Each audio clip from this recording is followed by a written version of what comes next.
When you find out your wife emptied your bank account, forged your signature for a $330,000 loan, and moved her boyfriend into your house while you're on a military deployment in Syria, most men break. David Callahan didn't break. He didn't scream. He didn't rage. Instead, he did something far more calculated. He built a trap, and over the next 18 months, he would watch it spring shut on everyone who betrayed him and save 11 other military families in the process. David Callahan was 42 years old, a staff sergeant with the 101st Airborne Division. 17 years of service, 5 deployments. In March 2023, he was in Al-Tanf, Syria, on a tactical outpost when he checked his email on a satellite connection. The subject line hit him like an explosion. "Let's be adults about this." 3 sentences. His wife of 13 years, Becky, had filed for divorce. She'd already emptied their joint account. She'd already moved her boyfriend Jeremy into their house in Jacksonville, Florida. 13 years of marriage ended in a PDF attachment. Most people would panic, call lawyers, cry. David took a shower in the communal stall, got dressed for his shift, said nothing to anyone, and replied with one word: understood. But here's what you need to know about David Callahan. He's not the kind of man who gets angry. He gets strategic. Back in Jacksonville, David had already seen the signs. Small things at first. Becky stopped asking about his day. New clothes, new gym membership she never used, new friends he'd never met. Passwords changed on her phone. Instead of confronting her, David did something most men don't have the discipline to do. He prepared. He secured his birth certificate, marriage license, and house deed in a storage unit across town. He moved his grandfather's watch and his mother's silver jewelry to the same place. Things that mattered. Then he opened a separate bank account at a different bank and started diverting part of his military salary there. Not enough that Becky would notice, but enough that if things went south, he wouldn't be starting from zero. The night before deployment, Becky hugged him at the airport. Her eyes were dry, like she was saying goodbye to a coworker, not a husband heading to war. David knew right then, but part of him still hoped he was wrong. He wasn't. 2 weeks after the divorce email, David was sitting in the mess hall at the base when his phone buzzed. Bank notification, another withdrawal. $88,500, almost everything that was left. He opened the app. The joint account balance was down to $22.37. Their savings, $47,000 they'd built up over years, completely gone. Transferred to an account he didn't recognize. He called the bank from the base phone center. Becky had been moving money for weeks. Small amounts at first, then larger ones. The big transfers started the day after he deployed. David hung up and stood in that hallway for a long time, watching guys laughing, calling their kids, their wives, their parents. Normal life happening all around him while his was burning down. That's when his bunkmate Wilson found him. "What's your plan?" Wilson asked. "Not sure yet," David said. Wilson didn't say he was sorry or that it was rough or any of that empty comfort talk. Military guys know when to leave things alone. But that night, something shifted inside David. Not anger exactly, something colder, clearer. He pulled out his laptop and accessed their home security system, something Becky probably forgot he could access remotely. He watched the cameras. A strange truck in the driveway. A man he'd never seen before, Jeremy Ryan, walking his dog, using his coffee mug. wearing his Tampa Bay Buccaneers sweatshirt. And there was Becky, laughing in the kitchen. The kitchen David had renovated himself just last leave. He didn't feel sad anymore. He didn't even feel angry. He felt focused, like he was planning a tactical operation, because that's exactly what he was about to do. He sent an email to James Chen, an army buddy who became a lawyer. Subject line: need legal help. Discreet and urgent. James replied within an hour. Call me. Secure line only. When David hung up from that call, he knew exactly what he needed to do. He didn't need to yell, didn't need to threaten, didn't even need to confront her. He just needed to wait, watch, and let her own actions become the trap. 2 months later, David was back on American soil. He didn't tell Becky he was coming home. Didn't call, didn't text. Just checked into a motel in downtown Jacksonville under a different name and called James.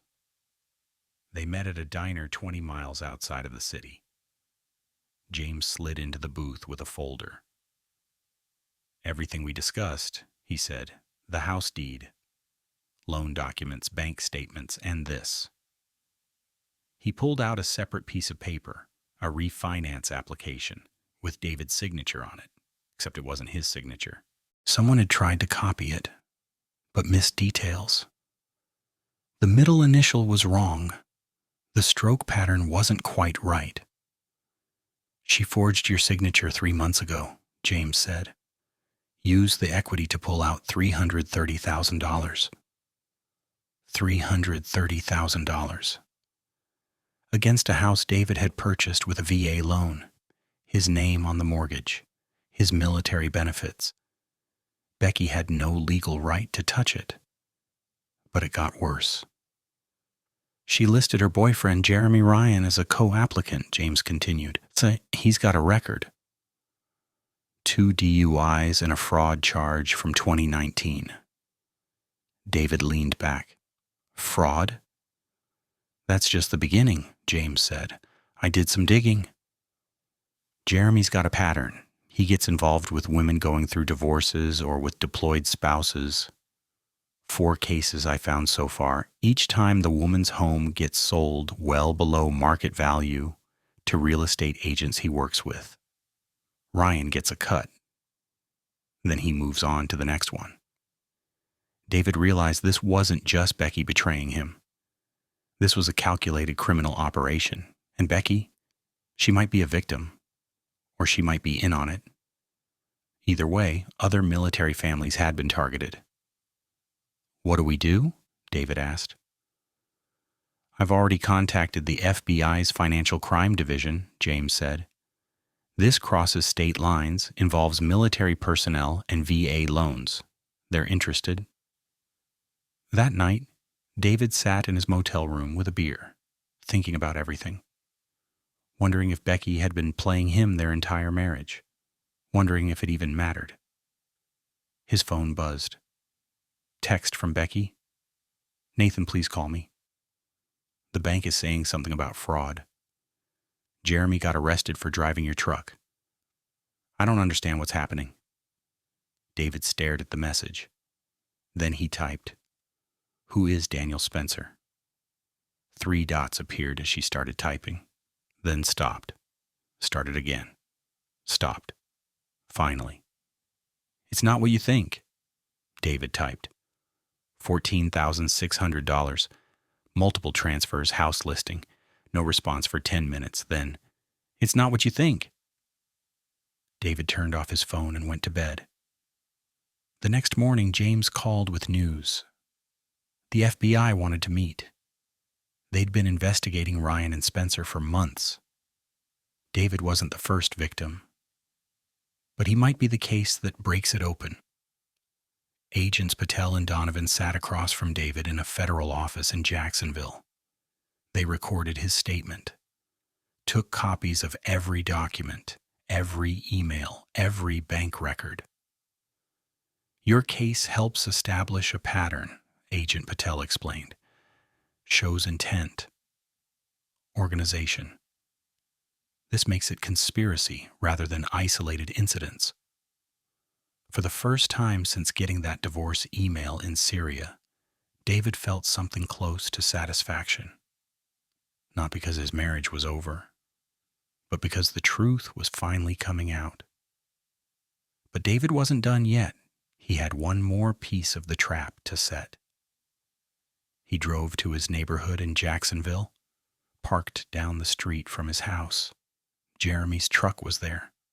Becky's car was gone. Text from Becky. We need to talk in person. Meet me at River Park tomorrow. James advised against it.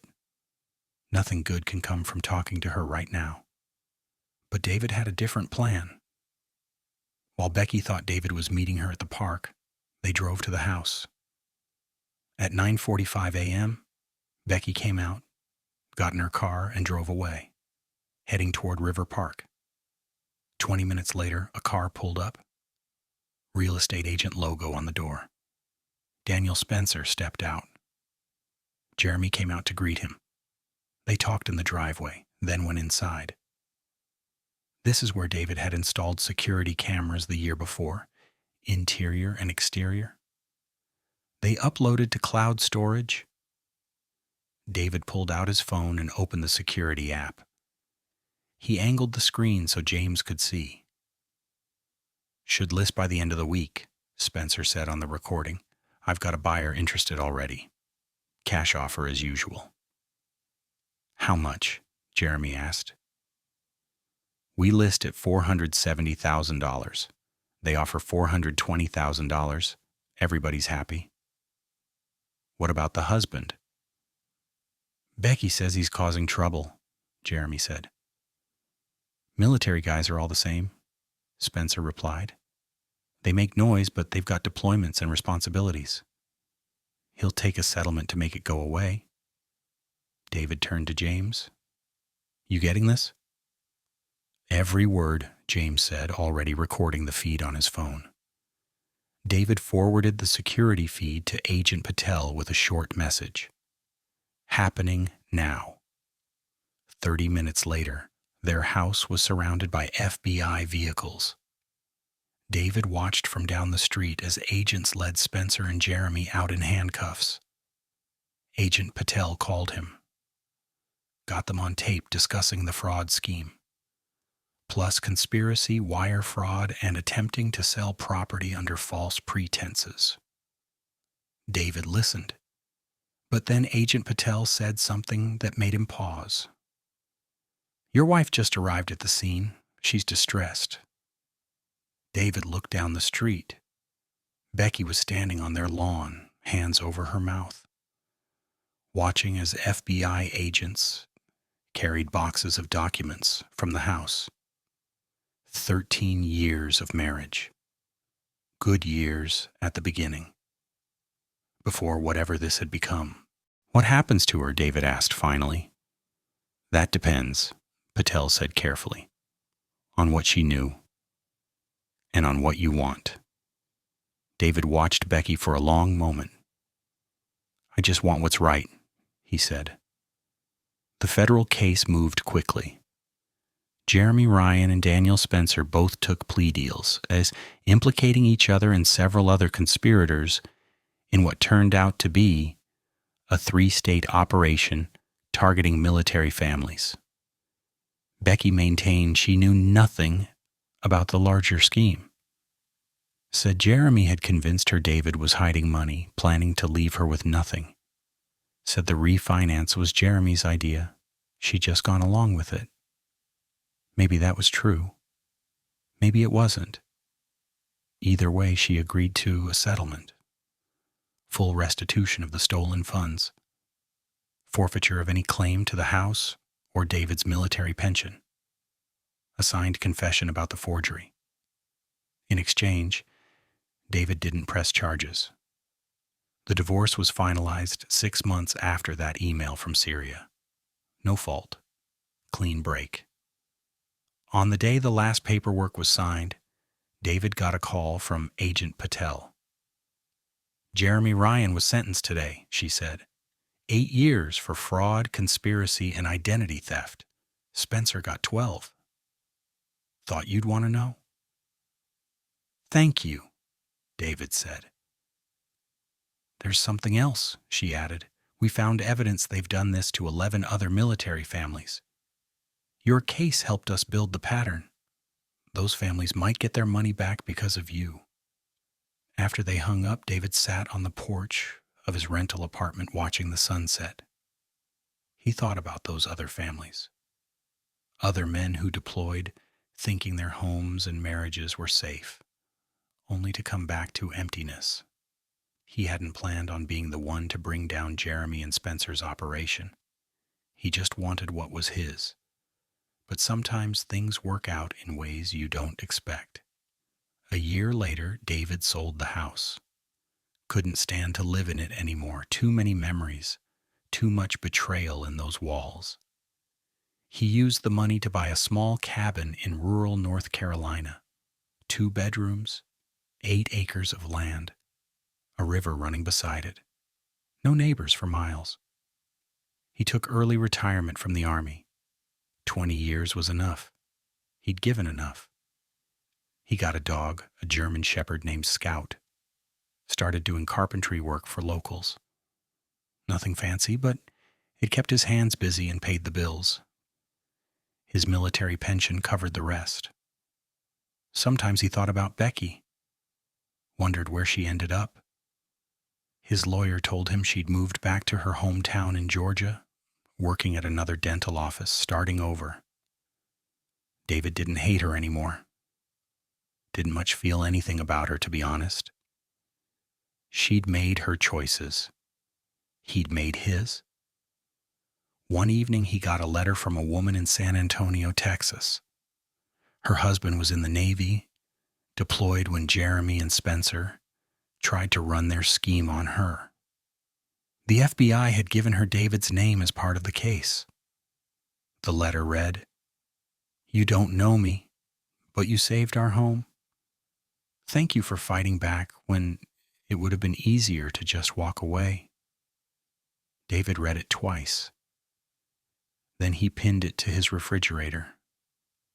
Some days when the silence got too loud or the memories too sharp, he'd look at that letter and remember that something good had come from all of it. Last anyone heard, Jeremy was still in prison. Spencer, too. The system worked. For once, it actually worked. As for David Callahan, he was finding his way forward, one quiet day at a time, building something new, something that couldn't be stolen or forged or betrayed, something that was just his. 11 military families got their money back. 11 families kept their homes. 11 families didn't lose everything, all because one man decided not to break. He decided to be strategic instead. Justice was served.